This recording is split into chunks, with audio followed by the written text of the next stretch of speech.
Yo, what's going on with y'all? It's your boy Neo XO, and today I'm going to be talking about the first season of the God of Highschool's anime. Now, this anime has been recommended to me a lot, and I think that's due to the fact that it had so much hype going into it.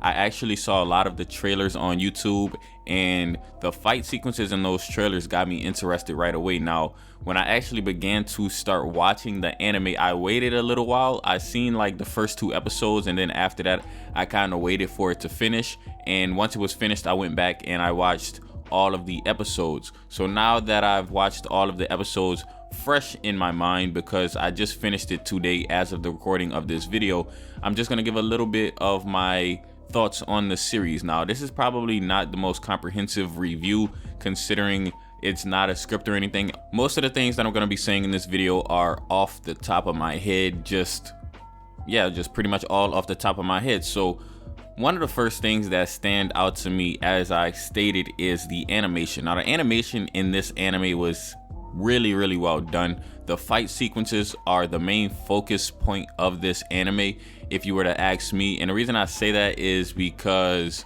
the fact that the story was there, but it definitely had more of an emphasis on the fights rather than the actual story. And I see a lot of people discussing that.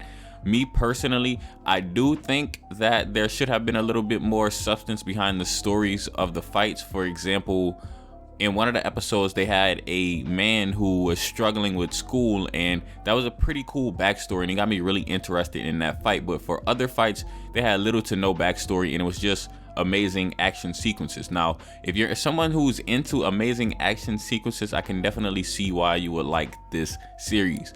I pretty much enjoyed it for what it was. I really did enjoy some of the high level animation that went into this show. Like, for example, towards the end of the season, they had this very good fight. Now, this fight was very intense. That's the word I'm going to use to describe this, because they had people transforming into different transformations and stuff like that. You know, some typical anime stuff. These transformations were very powerful, and I think that did a very good job of actually drawing me in. Now, as I stated, they could have added a little more substance behind the stories of the fight, because, you know, a good backstory to a fight goes a long way, and that's just one of the main gripes I have about it. I mean, it might not be as big of a deal as it may sound, but ultimately you're gonna have to check out this show for yourself to see. Something I will say though, that's pretty much kind of an assumption, but something I just think. Now, I did not read the actual manga of this series. I was an anime only for this series, and it does feel like they cut some stuff out of the manga. Now, like I said, I didn't read the manga, but I can only assume that they did, because this was a 13 episode season, and I feel like some of the stuff probably was explained better in the manga. It had to be. There's no way they didn't explain things in the manga, you know. So if you want things to be more explained, I'll probably have to recommend the manga, because some of the stuff was just not explained. Now, it's not that big of a deal considering the main focus of this anime is the fights, but it could have been better if they had actually more episodes to work with. I've seen anime have one season of 26 episodes. This one only had 13, so to me it kind of felt like a pilot, but a good pilot at that. Speaking a little bit about the characters, I can say that I liked Jin Mori a lot. He's a pretty straightforward character. He likes to fight. He has pretty good morals, and overall just a really cool guy. He also has some friends. His friends were pretty cool too. They were pretty interesting. I wish that his friends got more spotlight, but it was 13 episodes and Jin Mori is the main character, so of course Jin Mori got the most spotlight, but I do wish that his friends got a little more spotlight. Ilpio, I believe that's how you pronounce his name, he also was a really cool character. I really liked him. He had a Nine Tails transformation. He was a very powerful character, and the lore behind his character, it actually seemed like they had some lore behind his character, more so than some of the other characters that we were introduced to. Some of the other characters died rather quickly.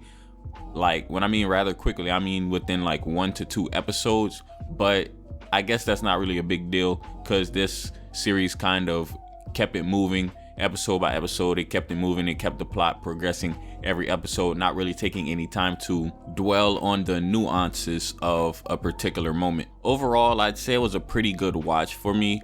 I would recommend, if you're gonna watch this, to watch it in one sitting, because it's only 13 episodes and it makes more sense if you watch it in one sitting, because they don't really explain things a lot. So when they do explain something, you might watch an episode where they explain something, then they don't explain it in the next episode, and if you wait too long, you might forget. So I would recommend watching it all the way through, because that way it'll make the most sense and everything will be fresh in your brain, because they do have a lot of different plot points, but they address some of the plot points not as much as some of the others. So if you want them all to connect more, you're gonna have to watch this pretty much consecutively, one after another, because just the basic structure of how this anime season was set up. Now, I do see this possibly being a fan favorite for a lot of people. I can see the next seasons definitely building upon this. This basically laid the groundwork pretty quickly. Like I said, it kind of felt like a pilot, but if they were ever to confirm a second season, which is likely considering the popularity of this series, then I can definitely see this series going somewhere. It definitely has a lot of potential, and I'm curious to see how some of these powers work and some of the hidden structures in this anime, such as the societies, because it does appear that they have people with ulterior motives that, in my honest opinion, I think this anime does a pretty good job of selling the webtoon to the audience, because I actually am going to go ahead and check out the webtoon just to see a little more of the direction that this is headed, because this is very interesting.